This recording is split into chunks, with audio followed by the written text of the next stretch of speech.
to tell the story. What is the story? A soldier, he was, war came, he was called for the war, he killed 100 people. Government gave him a medal and said take 6 months leave. He came home, then one day his next door neighbor he picked up quarrel with him, started fighting. He took the same gun and shot him. And they put him in jail. He was brought to court. He said, there I killed 100 people. Here I killed only one. Parliament said, there we give the sanction. Here there is no sanction. That's why you are punishing. So, it's very tricky. That's why for us to understand these things, we have to read Bhagavad Gita and we need training. Then what happens? Whatever we do, it becomes bhakti. That we should know. So Bhishma Deva, he led his life as service to Krishna. End of the life, Krishna came and looking into the eyes of Krishna, Bhishma Deva left his body, went back to spiritual world. In fact, there is nothing like good and bad. Whatever happens in our life is good only. If there is no suffering, do you think we will listen to Krishna? If there is no old age, if there is no disease, no death, we become more and more arrogant, more and more proud. So what Krishna does, he gives small medicines. I am finishing with the last story. It takes 2 minutes. Should I tell the story? Whatever happens in your life is good. There is nothing like bad. Krishna, he gives, if you have eyes and ears to see, there is a seed of blessing in every suffering. But honest, whatever happens in your life is your good. One day one king, he was going through the doors. He put his finger in the door. The finger was cut. Suffering. The finger, he lost his finger. Everybody said, "Hare, sad." Minister came and said, "King, whatever happens in our life is good. So don't worry. Whatever happened to you, it's very good only." King became angry. I'm suffering on one hand, and you are telling it is very good for me. King said, "Put this guy in the prison."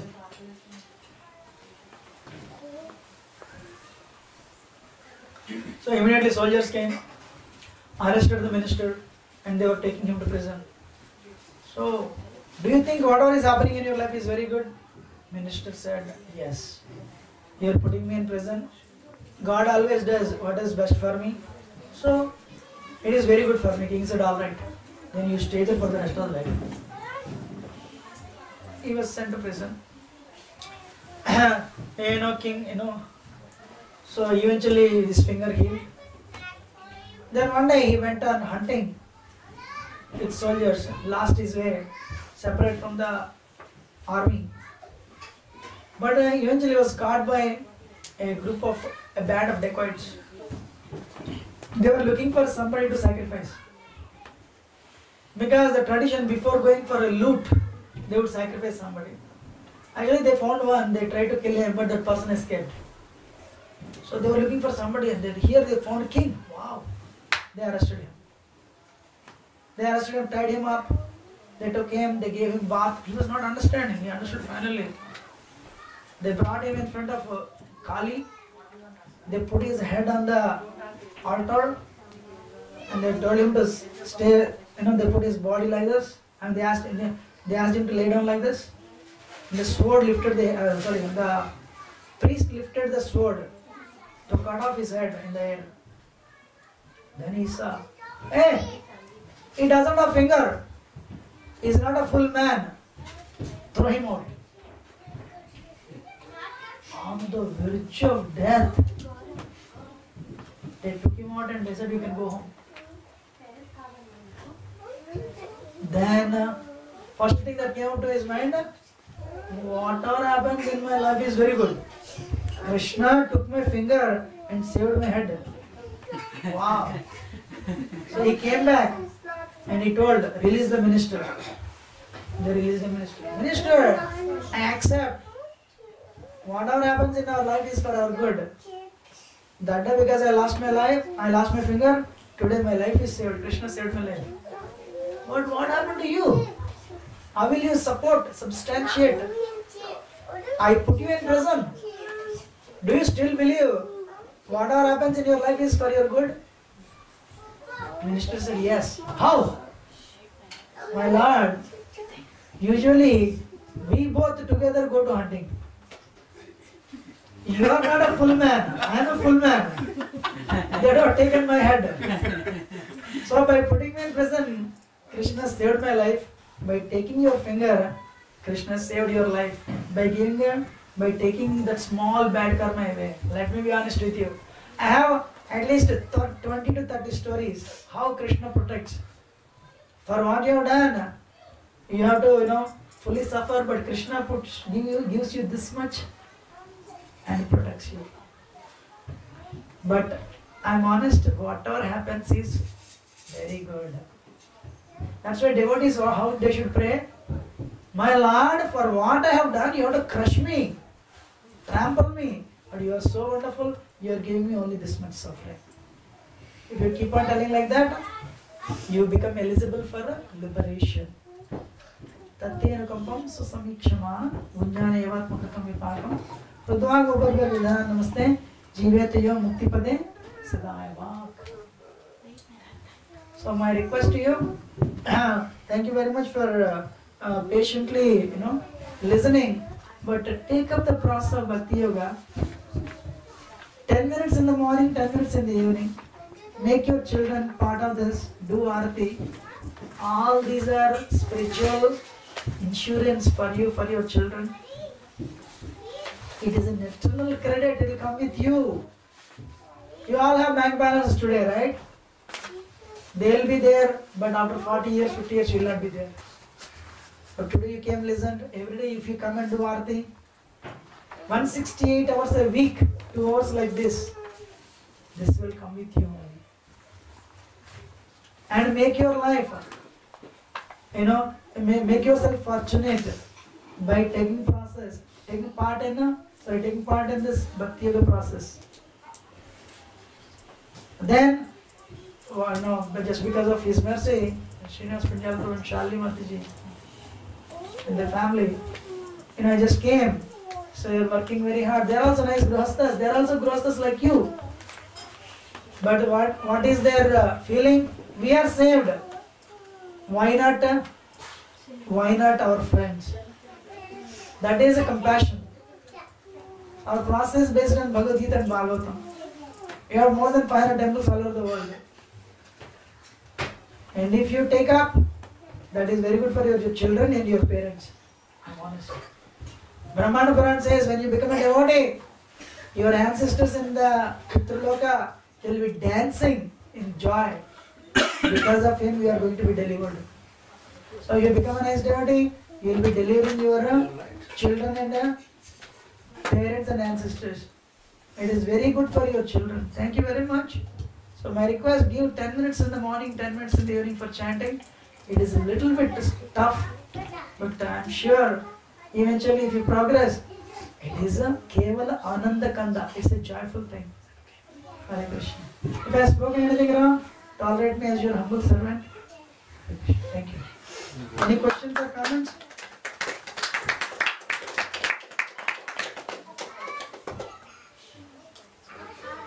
Anyone has any questions or comments? Yeah, Prabhuji, first of all,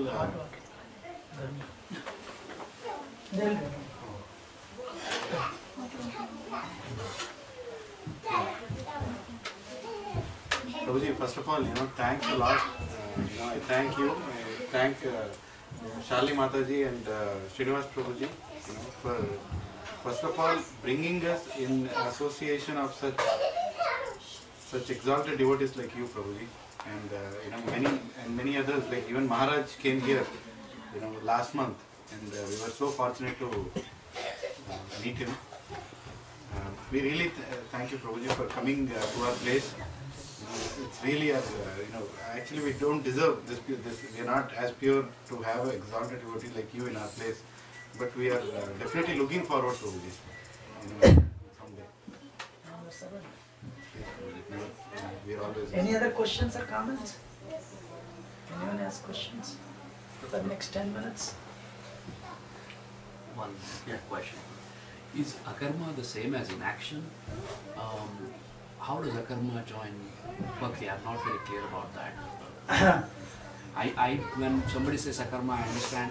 It rings in my mind as inaction as opposed to anything else. Akarma means actually yoga.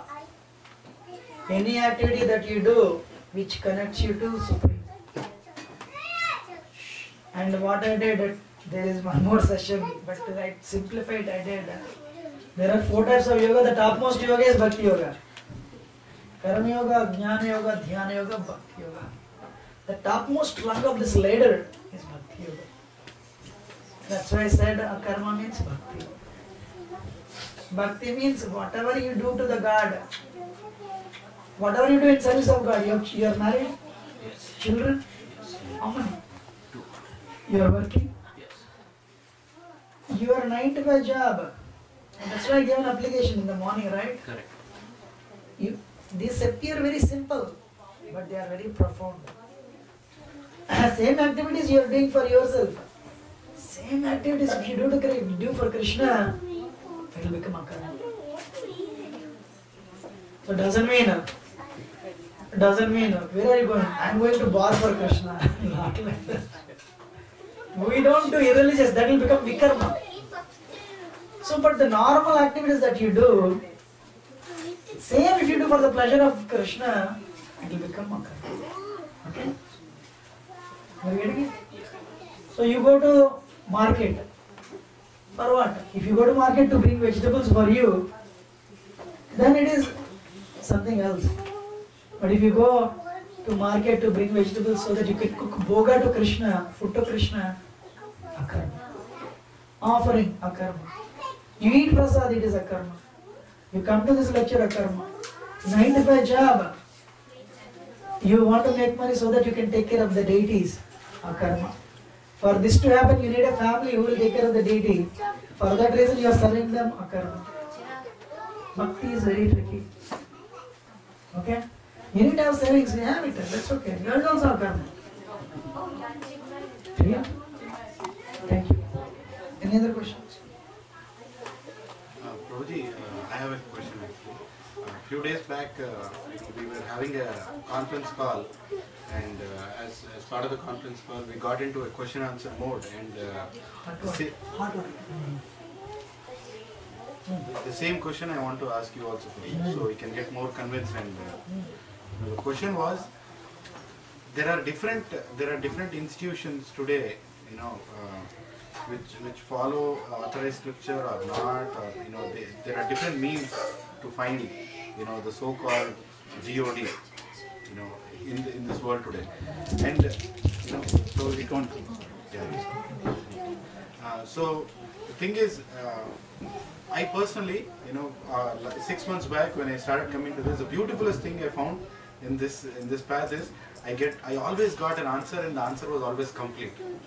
It was so kind of all this exalted devotees that they always found the patience and time to give me the complete answer, even though I am such a mundane soul. So that is the thing that has encouraged me, and I am seeing that this is the truth. There cannot be any bigger truth than Bhagavad Gita itself. And now with your grace I am getting into Bhagavatam. The question is, if an outsider comes following any of these other paths, and he says, hey, you are following like any other one. You are just, okay, I am reading this book from this Baba. You are reading the book from Bhagavad Gita. I don't know how it is authorized. You are saying it's authorized. You are showing 30 people. But you know what? Tell me how to convince. I have faith, and I know that it's true because it's actually changing my life. But what is a good answer for somebody who challenges on logic? First of all, Krishna says in Bhagavad Gita, Bhavanam Janmanam Ante Jnanavan Mam Prabhadyate Vasudeva Saraviti Samatma Sudurlabha. It takes lifetimes to come to the path of Bhakti. Every life you want to enjoy independent of God, but we are made to suffer through Bhakti distant death. But somebody